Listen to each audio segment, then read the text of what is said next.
Vivian was discovered by the mafia boss, Jack Smith. He placed her in a bathtub, leaned in. A gunshot rang out. Vivian jolted awake from her nightmare. It had all been just a dream. Jack approached her, pulled her into his arms, and gently stroked her face. Holding her from behind, he whispered, "We're getting married soon. I promise I'll be a good husband." Then, he kissed her forehead. Her fellow officers informed her that they would take down Jack at the wedding in 2 days. For years, she had been an undercover cop planted within the gang. On the wedding day, Vivian walked into the venue in a stunning wedding gown. When the officiant asked if she was willing to marry Jack, she recalled her superior's order, saying, "I do," would be the signal for the police to take action. The officiant asked again, and Vivian responded, "I do." The moment the words left her lips, a bullet was fired toward them, but Jack pulled her away just in time. He tried to escape with her, but the police launched a fierce attack, forcing him to shield her with his body. Then, he apologized to her, "I ruined our wedding. I promise I'll give you a perfect one next time." Before he could say more, Vivian pulled the trigger. Jack dropped to his knees, blood trickling from the corner of his mouth. She said coldly, "I'm undercover officer Vivian. I've completed my mission." Jack could no longer hold on. He collapsed to the ground and closed his eyes. 3 years later, Alan had become her boyfriend. When she accepted his proposal, he lifted her joyfully and spun her around. But in the distance, someone was watching them. Later, as she said goodbye to Alan downstairs, she suddenly noticed a man removing his helmet as he stepped off a motorcycle. He walked toward her. She saw his face clearly. It was Jack. Panicked, she ran back into her apartment and grabbed her gun. She couldn't believe he was still alive because she thought he had already been executed. Suddenly, Jack pointed a gun at her and said, "Long time no see. Is this how you welcome me back?" He stepped forward, inhaling the scent of her hair, then snatched the gun from her hand. "Tell me, officer, what should I call you now?" She tried to explain, but he pressed a finger against her lips. "Don't say anything unnecessary." She picked up his gun and pressed it against her forehead. "Back then, I was just doing my job. I had no choice. If you want to kill me, do it now." Jack removed the engagement ring Alan had given her and asked, "When you got close to me and slept with me, was it all just for the mission?" "Yes," she replied. She reached for the ring, but he grabbed her wrist and pulled off her jacket. That was when he noticed something. Her tattoo was gone. Jack had once tattooed a rose on her back, but now it had disappeared. He sneered, "You're so clean now. So clean that it makes me want to dirty you." Gripping her throat, he threw her onto the sofa and she spat back, "Stop dreaming." A few days later, the police came to arrest Vivian's adoptive father, Tom, on charges of corruption involving a huge sum of money. Vivian asked him if the new investor in his company was the Smith Group, and he confirmed it was. Soon after, she received a call from Alan, who told her that the Smith Group had suddenly withdrawn its investment, throwing the company into chaos. She saw Jack on TV. He had become the new heir of the Smith Group. Remembering his past threats, she was convinced he was behind everything. She went to his company to confront him, but he pretended not to recognize her, and his assistant pushed her away. During a meeting, Jack was visibly distracted. Walking to the window, he was surprised to see Vivian still waiting downstairs in the snow. He immediately went down to her. As she turned around and saw him approaching, she grabbed his arm and looked at him with tearful eyes. He suddenly recalled how, years ago, she had held his hand the same way, acting cute to make him buy her desserts. Back then, he had already known she was a spy. That dessert shop was her police contact point, and she used buying desserts as a cover to exchange intelligence. She pleaded with him not to harm the innocent. He grabbed her by the neck and coldly said, "Drop that innocent, pitiful act." His assistant handed her a dress. Jack demanded that she accompany him to a party that night, telling her that if she could leave the event unharmed, her family would be safe. That evening, Vivian arrived in a revealing dress. Jack told her to drink with his friend Bruce, and she agreed. Bruce put his arm around her shoulder, teasing her. She broke free, but he immediately grabbed her wrist. "I'll give you 2 choices," Bruce said. "First, let every man here kiss you once. Second, you go kiss Jack." Vivian walked up to Jack and suddenly leaned in close. Jack was reminded of an incident 5 years ago when he had been threatened by a gang in a bar. Vivian had suddenly appeared, claiming to be an underling of another boss sent to take Jack away safely. She proposed a game of Russian roulette with the thugs, wagering that if she won, she could leave with Jack. Throughout the game, she remained calm and fearless until the final round. When she took the gun and pointed it at her own head, Jack couldn't bear it anymore and opened fire on the gangsters. Vivian immediately joined in, shooting as well. They had escaped together. Later, in the car, he had suddenly kissed her, in silence. Afterward, Jack took Vivian away. Olivia was jealous because she had always liked Jack. Meanwhile, Bruce was in a bad mood and emptied his glass of liquor. Jack pushed Vivian into the elevator and begging him not to expose her. Alan spotted Jack in the elevator. Jack picked Vivian up in his arms and said to Alan, "I'm drunk. Let's reschedule." After saying that, he carried Vivian out of the elevator. She kept her head down, afraid of being recognized by Alan. So he planned to take revenge. Meanwhile, Vivian's superior informed her that the newly appointed president of Smith Group had never been involved in illegal dealings. He and the mafia boss Jack were not the same person. They merely looked alike. However, Vivian didn't believe it and decided to obtain his hair and blood for a DNA test. Just as she hung up the phone, she was kidnapped. She soon discovered that Bruce was the one behind it, and Olivia had also been captured because she had publicly claimed to be Jack's girlfriend. Bruce ordered his men to pin Olivia down, intending to humiliate her and record a video to enrage Jack. However, Vivian intervened, saying, "I'm just Jack's plaything. I hate him even more than you do. I already have someone I love, and I'm about to get married. I have a better idea. Let's destroy Olivia's face. I'll do it myself. You men shouldn't get involved." Bruce agreed and cut the ropes binding her. Vivian lit a lighter in front of Olivia, but subtly signaled for her to escape. Taking the hint, Olivia broke free and ran. Vivian then kicked over a gasoline barrel and set it on fire, blocking Bruce's path. However, as Olivia reached the exit, she deliberately locked Vivian inside. Bruce recaptured Vivian, and Olivia, witnessing her suffering, became terrified. She immediately called Jack. Shocked by what he heard, Jack rushed to the scene with his bodyguards. When he arrived, he kicked open the metal door and charged inside despite the raging flames. He knocked Bruce to the ground with a punch. As he approached Vivian, she lost consciousness. When she woke up, she found herself in a hospital, with Jack holding her hand as he slept. She knew he was a dangerous man, but being by his side made her feel strangely safe. 5 years ago, she had earned Jack's trust and became his woman. A mafia boss named James had offered her a suspicious cigarette. She hesitated, unsure whether to refuse, but Jack snatched it away and pressed the burning tip onto James's arm. He told James, "She's my woman. Don't touch her." Later, in the car, Jack had told her, "I was adopted by my father, Eric. I had no choice. If I wanted to survive, I had to follow him. But I will always protect what's mine." Vivian reached out to touch Jack's face, but he suddenly woke up and asked, "What are you doing? Do you still care about me?" She pulled her hand away and denied it, but Jack told her, "If you say you still love me, I'll let go of everything that happened before." He leaned in to kiss her, but just then, she heard the voices of her adoptive father and fiancé, Alan, approaching. Panicked, she pushed Jack away. When they entered the room, Vivian lied, saying that Jack had merely passed by and saved her life. Her adoptive father shook Jack's hand in gratitude and noticed his tattoo. Not long after, Vivian received a text from Jack, ordering her to come downstairs within 5 minutes.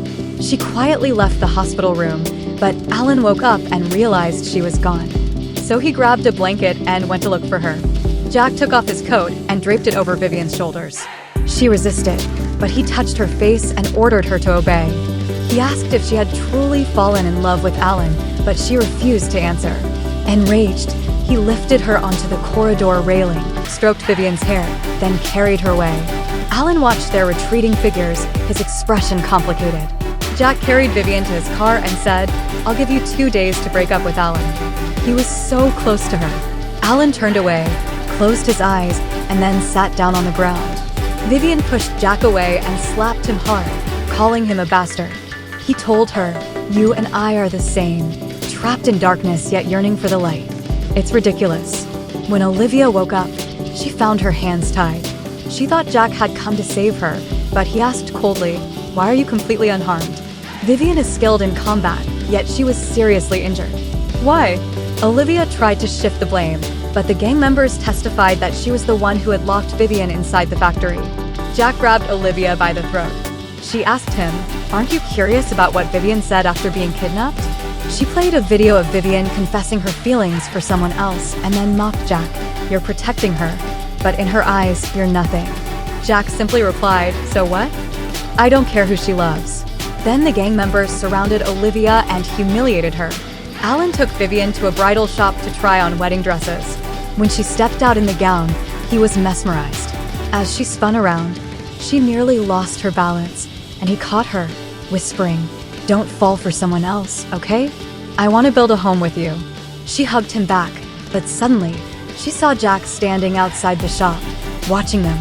Startled, she quickly let go of Alan, and Alan shouted in rage, rushing to punch him. Enraged, Jack ordered his men to beat Alan up. Vivian cried and pleaded with Jack to stop, but Alan refused to back down, pointing a finger at Jack. This only angered Jack further. He pulled out a gun and aimed it at Alan. Vivian immediately stepped in front of Alan, shielding him. Jack's expression darkened with disappointment. He said, "3 years ago, you shot me in the chest, do you remember? But now, you're willing to take a bullet for him." Vivian knelt before him and said, "It's all my fault. But please, let him go." Jack was reminded of 3 years ago when Vivian had visited him in prison. Even though he already knew of her betrayal, he had still told her, "I don't blame you. Please take care of yourself and the baby. Wait for me to get out." But she had coldly replied, "You don't deserve a family or a child. You and your baby can go to hell." He had completely broken down, crying and begging her for another chance. Yet her response had been resolute. Never. Now, as he knelt before her, he said bitterly, "Back then, I begged you the same way, asking you not to abandon our child. But you were so ruthless." Then, standing up, he pointed his gun at her and ordered, "Get out, both of you." Vivian helped Alan up, preparing to leave. Jack reminded her, "Don't forget our deal. Come see me tonight." Alan was furious, but Vivian held on to him, crying, "Please, let's just go. This is humiliating enough." Alan reluctantly agreed. That night, Jack drowned his sorrows in alcohol. When his foster father, Eric, heard about the incident, he was angry and decided to teach Alan a lesson. Back home, Vivian told Alan everything about the past. But instead of resenting her, Alan felt even more heartbroken for her. He held her tightly, comforting her. Just then, a group of thugs suddenly broke in and overpowered Alan. Despite Vivian's desperate pleas, they still cut off Alan's finger. One of the men sneered, "Consider yourself lucky today. Mr. Smith is letting you off because of her. Next time, don't point your finger at people." Vivian assumed that the Mr. Smith they referred to as Jack, but in reality, it was his foster father, Eric. Even Jack was shocked when he found out about it. Vivian took Alan to the hospital, where the doctor told her, "You must find his severed finger as soon as possible. Only then is reattachment possible." She remembered that the thug had thrown the finger into a black plastic bag. Just then, Jack arrived at the hospital. She begged him to return Alan's finger to her. Although he insisted that he hadn't hurt Alan, she didn't believe him. She snatched the knife from his subordinate and pointed it at herself. Jack stopped her from harming herself, but in the process, his own hand was cut, bleeding heavily. He threw the knife away and pressed his forehead against hers. One of his men then informed him that they had thrown Alan's finger onto the street. She rushed out of the hospital. Jack ordered his subordinates to accompany her in the search, but after searching for a long time, they still couldn't find it. She completely broke down, collapsing onto the ground from exhaustion. Jack walked up to her and picked her up, but she struggled desperately, even biting his shoulder. He didn't stop her, and soon after, she fainted in his arms. His men finally found the severed finger, and he ordered them to send it to the hospital as quickly as possible. Vivian woke up from a nightmare and told Jack, "Do you know why I wanted to become a security officer? My father was framed and ultimately murdered. Later, debt collectors came to our home every day, humiliating my mother and forcing her to sell herself to repay the debt. One day, she sent me out to buy porridge, but when I returned home, she was already dead. Do you know who killed her?" Jack didn't want her to continue, but she shouted, "It was your father, Eric, who murdered my parents. That means there's absolutely nothing possible between us." Now you ruined my peaceful and happy life again. I hate you. I never want to see you in my life." Jack was overwhelmed with guilt and heartbreak. He gave her Alan's hospital room number and then left. However, she had secretly taken a strand of his hair, hoping the police would arrest him as soon as possible. Later, she went to Alan's hospital room. When he woke up, he held her tightly, but his mother suddenly slapped Vivian and ordered her to break up with Alan. Vivian agreed, believing that she was unworthy of him. She took off her ring and was about to leave when she suddenly fainted. The doctor then informed them that Vivian was pregnant. She didn't want to keep the baby, but the doctor warned her, "You've already had a miscarriage once before, and it caused significant damage to your body. If you undergo another abortion, you may never be able to conceive again." Vivian was torn about what to do, but Alan embraced her and reassured her, "Don't be afraid. I'm here, and I will respect whatever decision you make." Vivian decided to have an abortion, but the male doctor was actually Jack's man and immediately informed Jack. Just as Vivian was taken into the operating room, Alan suddenly rushed in and stopped the procedure. He believed she had done nothing wrong and shouldn't be deprived of the right to be a mother.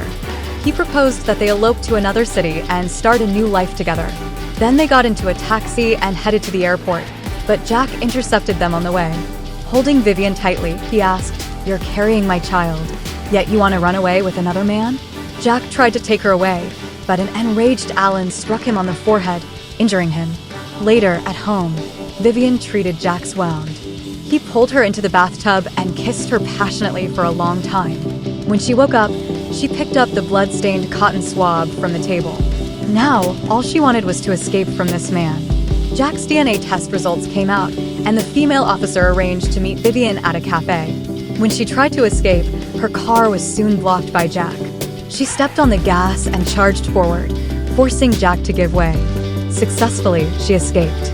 Later, Alan handed her Jack's DNA report, explaining that the female officer had an urgent matter and had entrusted him with delivering it to her instead. He told her, "Tomorrow, Jack's adoptive father, Eric, will be conducting an illegal transaction at the docks. I've already contacted the security forces. They will arrest him." Meanwhile, Eric brutally whipped Jack, berating him for losing focus because of a woman. When Vivian noticed the whip marks on Jack's body, she couldn't help but feel both heartache and concern. Jack teased her, "Do you want to see my wounds? I'll take off my clothes and show you." Embarrassed, she quickly ran away. The next day, Vivian disguised herself as a seductive dancer to lure Eric. She recalled what Alan had told her, "We still don't have enough evidence. Unless we can obtain the password to the Smith Group's safe, we won't be able to convict him." Eric has a tattoo on his lower back. It's related to the password. With this in mind, she deliberately sat on Eric's lap. Just as she was about to knock him out, he suddenly grabbed her hand and injected her with a drug. She quickly lost consciousness. Removing her mask, Eric recognized her as the police officer who had attempted to take him and Jack down 3 years ago. When Vivian woke up, she found herself kidnapped by Eric. He strapped a timed bomb to her body and locked the door. Alan arrived but provoked Eric, who, in a fit of rage, activated the bomb's countdown. Alan decided to look for the key to unlock the door. Moments later, there was a loud banging sound from outside. Vivian thought Alan had returned, but suddenly, she heard Jack's voice. She ordered him to leave, but he kicked open the metal door and rushed inside. With only seconds left, he untied the ropes binding her and threw the bomb away. The explosion's shockwave severely injured him. Vivian removed his mask and saw blood pouring from his mouth. Tears streamed down her face as he gently touched her cheek and asked, "Does it hurt?" Then, he collapsed in her arms. When Alan arrived, he found Vivian cradling Jack, sobbing uncontrollably, begging Alan to save him. A few days later, she woke up in the hospital. A nurse informed her, "Your baby is fine." Jack woke up from his coma and has been taken into custody. The police have gathered enough evidence to sentence him to death. After the nurse left, Vivian clutched her chest, overwhelmed by heartache. Then, she overheard a conversation between Alan and his subordinate in the hallway. To her shock, she discovered that Alan had known Jack's true identity and that he had never genuinely committed any crimes. Yet, Alan had fabricated evidence just to eliminate him once and for all. Biting down on her hand to suppress her sobs, she couldn't believe that the gentle, kind-hearted Alan was nothing more than a ruthless hypocrite. A few days later, Vivian went to the prison to visit Jack. With tears in her eyes, she told him, "Our child is healthy. Don't plead guilty. The baby and I will wait for you to be released with a clean slate. No matter how long it takes, I'll wait for you." However, instead of being moved, Jack became furious upon hearing her words. He put down the phone and walked away. Their entire conversation was overheard by Alan, who had bribed the prison officer. That night, drunk and overwhelmed with jealousy, Alan went to see Vivian. He held her tightly, but she pushed him away. He then told her, "Every word you said to him in the prison, he never heard them. The explosion left him deaf, so today he was wearing a hearing aid. But the words he heard were the ones I altered. I will never marry you. I want to be with Alan. You should just die in prison. If you want to make it up to me, plead guilty." Vivian was devastated, cursing Alan in fury. But he showed no remorse, insisting that he had known her longer than Jack and that he deserved her love more. When he tried to force a kiss on her, she grabbed a knife and pressed it against his throat. The police then arrested Alan, charging him with intentionally harming an officer and illegally forging classified documents.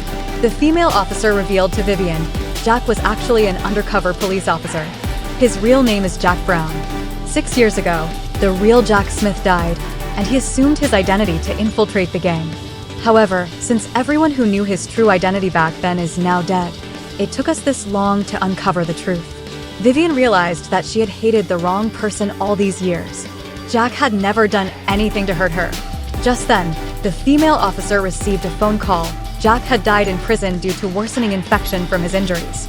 Vivian completely broke down, collapsing to the ground in tears. She rushed to the prison and fell to her knees before the officer, desperately begging her to bring Jack back. Overcome with emotion, she fainted in the officer's arms. 5 months later, while out for a walk, Vivian suddenly heard the sound of a motorcycle. Thinking it was just her imagination, she didn't react. But then, Jack rode up to her, got off the motorcycle, and pulled her into his embrace from behind. She finally realized that he was truly alive.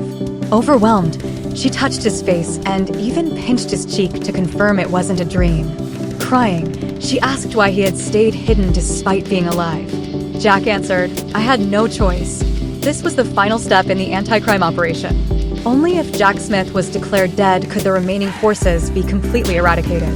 Vivian clung tightly to him as he whispered, "Back in prison, I read your lips. You said you would wait for me, but the message I heard through my hearing aid was completely different." That's when I knew someone had tampered with it. Under the warm sunlight, he kissed Vivian. Finally, they could open their hearts and love each other.